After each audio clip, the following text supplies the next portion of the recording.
Good evening guys, কেনে আছে সকলো? আশা কৰোঁ সকলোৱে ভালে আৰু মোৰো ভাল। আজি অন্য এটা ভিডিঅ' লৈ আপোনালোকৰ মাজলৈ আকৌ আহিলোঁ। আশা কৰোঁ আপোনালোকে ভিডিঅ'টো চাই ভাল পাব আৰু ভাল পালে লাইক, শ্বেয়াৰ, কমেণ্ট আৰু ছাবস্ক্ৰাইব কৰিবলৈ নাপাহৰো মোৰ চেনেলটো। তো ভিডিঅ'টো দেখি গম পাইছে মই কি বনালোঁ আজি। দাল পুৰি আৰু দাল পুৰিৰ লগত খাবলৈ এনে তৰকাৰী এখন বনালোঁ। আৰু বহুত দিনৰ পৰা বনাম ভাবি আছিলোঁ। তো বুট তিয়াই থৈছিলোঁ, বুট দাইল তিয়াই থৈছিলোঁ। মানে বুট দাইলৰ লগত এই আলুকেইডোখৰ দিছোঁ যে, এইকেইডোখৰ কেলৈ দিছোঁ মই ক'ম বাৰু। তিয়াই পেলাই ধুনীয়াকৈ ধুই মেলি ল'লোঁ। ধুই মেলি লোৱাৰ পিছত আকৌ কাটি ল'লোঁ আদা, নহৰু, পিঁয়াজ, বিলাহী অকণমান চব কাটি লৈছোঁ।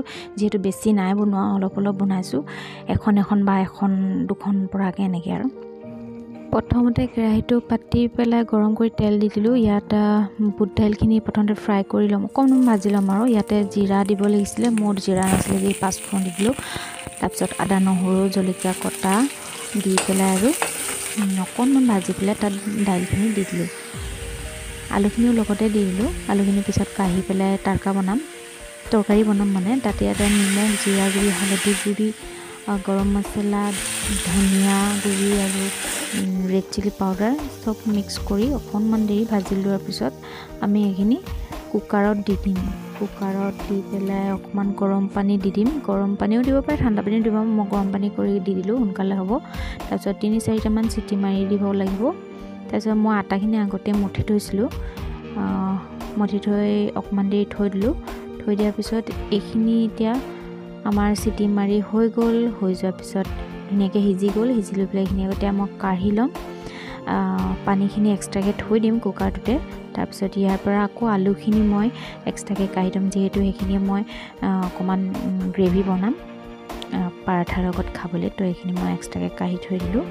কাঢ়ি থোৱাৰ পিছত এইখিনি ঠাণ্ডা হ'বলৈ দিম, যিহেতু মই এইখিনি পিচিম। অকণমান ঠাণ্ডা হ'লে পিচিলে ভাল। আৰু তাৰপিছত এইখিনি এতিয়া ভাজিবলৈ কেৰাহীটো আকৌ পাতি দিলোঁ।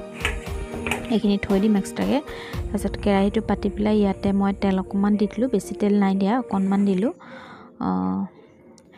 ইয়াত মছলা একো দিব নালাগে, অকণমান গৰম মছলা দিছিলোঁ বাৰু, দিব নালাগে যিহেতু পানীখিনিত চব মছলা দিয়াই আছিলে। ইয়াতে অকণমান তেল গৰম হোৱাৰ পিছত তেলত তেজপাত দি দিম। তেজপাত দিয়াৰ পিছত আৰু জলকীয়া, পিঁয়াজ, নহৰু, কাটি থোৱা নহৰু আদা মানে, আৰু বিলাহীখিনি দি পেলাই অকণমান ভাজি ল'ম। 5 মিনিটমান ভাজি লোৱাৰ পিছত তাতে আমি আলুখিনি দি দিম।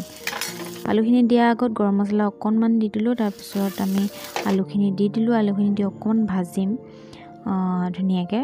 ভাজি লৈ পেলাই কুকাৰত থকা পানীখিনি তাত ঢালি দিলোঁ। ঢালি লৈ পেলাই উতলিবলৈ দিম। গ্ৰেভি হ'ব লাগিব অকণমান ডাঠ কৰি মানে।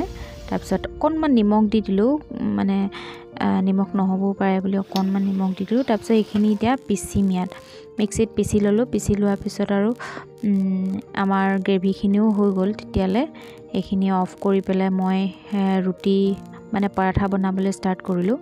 তো এইখিনি মই এতিয়া চব এটা এটাকৈ গোল কৰি লওঁ, বেছি নাই বনোৱা। তাৰপিছত গোল কৰি লোৱাৰ পিছত অকণমান মানে বাতিটোৰ নিচিনা অকণমান জোঙা কৰি দিম। আৰু তাত আমাৰ বুটৰ পিচাখিনি তাত ভৰাই দিম। তো এনেকৈ চবেই জানে এনেকৈ কেনেকৈ বনায়। আৰু এনেকৈ বনাই পেলাই আমি এনেকৈ আকৌ এইখিনি ভিতৰত ভৰাই পেলাই আকৌ গোল কৰি দিম। গোল কৰি চব তেনেকৈ বনাই ল'লোঁ। আগতে বনাই ল'লে মানে সুবিধা হয়, এখনকৈ বেলি থাকিম। আৰু এতিয়া চব বেলি ল'ম। এতিয়া গোটেইখিনি মেলি লোৱাৰ পিছতে বনামগৈ। তো অকণমান হেঁচি দিব লাগে, হাতেৰে হেঁচি লৈ পেলাই বেলনা লাঠিডালে অকণমান লাহে লাহে বেলিব লাগে। বেছি মানে হেঁচি পেলাই বেলিব নালাগে, ওপৰে বেলিব লাগে। আৰু পাতলা কৰিব নালাগে, ডাঠকৈ থ'ব লাগে। পাতলা কৰিলে ভিতৰৰ দাইলখিনি ওলাই যাব। তো সেইকাৰণে অকণমান ডাঠকৈ থ'ম। এইখিনি এনেকৈ চব এখনকৈ বেলি ল'লোঁ। বেলি লোৱাৰ পিছত আমি কিটচেনত আকৌ গৈ পেলাই পৰাঠাখিনি পুৰিমগৈ। মোৰ হৈ গ'ল গোটেইখিনি বেলি লৈ আমি টাৱা এখন দি দিলোঁ গেছৰ ওপৰত। তাৰপিছত গৰম হোৱাৰ পিছত আৰু পৰাঠা দি দিলোঁ। আৰু পৰাঠা দিয়াৰ পিছত অকণমান তেল দিব পাৰে, বেছি তেল নিদিলেও হয়। মই বেছি নাই দিয়া, অলপ তেল দিছোঁ। এয়া বনাই আছোঁ। আৰু খাবলৈ ভালেই হৈছিলে। আপোনালোকেও এনেকৈ ঘৰত বনাই চাব, ভাল লাগে খাই। আৰু জনাসকলেতো জানেই, নজনাসকলক কৈছোঁ বাহিৰৰ ডাল পুৰি খোৱাতকৈ ঘৰত নিজে বনাই খাই মজাই বেলেগ। আৰু সময় অকণমান লাগে বাৰু, সময় নলগা নহয়। এয়া মোৰ বনাই হৈ গ'ল। এয়া ডাল পৰাঠা আৰু তাৰ লগত এয়া আলু কাৰী। তো কেনেকুৱা লাগিছে জনাব আপোনালোকে দেখিবলৈ, আৰু ভিডিঅ'টো লাইক শ্বেয়াৰ কমেণ্ট কৰি দিব।